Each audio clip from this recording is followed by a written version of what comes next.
કેમ છો ફ્રેન્ડ્સ? મજામાં? તો આજે આપણે બનાવવાનું છે ગાંઠિયા અને ટામેટાનું શાક.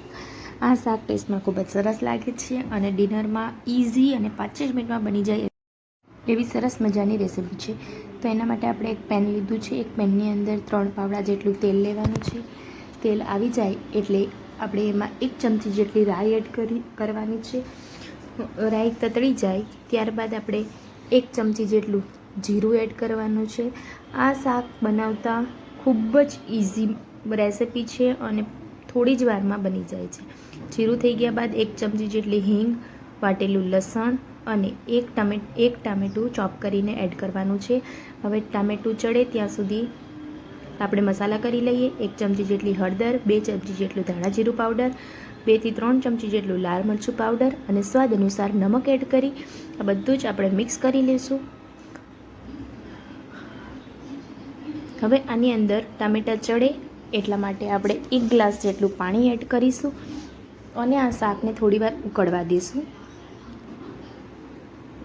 આ શાક તમે 2 રીતે બનાવી શકો છો. એક છે ચણાના લોટનો બેટર બનાવી અને ગાંઠિયા પાડીને બનાવી શકો છો અને બીજું છે રેડીમેડ ગાંઠિયા તમે એડ કરીને પણ બનાવી શકો છો. મેં અહીંયા રેડીમેડ ગાંઠિયા એડ કરીને બનાવેલું છે. તમે ગાંઠિયા પાડીને પણ બનાવી શકો છો. નેક્સ્ટ ટાઈમ ગાંઠિયા પાડીને પણ હું રેસીપી બનાવી અને મૂકીશ. તો તમે જોઈ શકો છો પાણી ઉકળી ગયું છે. હવે મેં અહીંયા ગાંઠિયા એડ કરેલા છે. હવે આ ગાંઠિયા શાકની અંદર રહેલો જે રસો છે એ શોષી લઈ ત્યાં સુધી એને ચડવા દેવાનું છે. ગેસની ફ્લેમ સાવ સ્લો રાખવાની છે કે જેથી કરીને તરત જ પાણી બળી ના જાય. જરૂર પૂરતું પાણી એડ કરી અને આ શાકને આપણે લો ફ્લેમ ઉપર ચડવા દઈશું.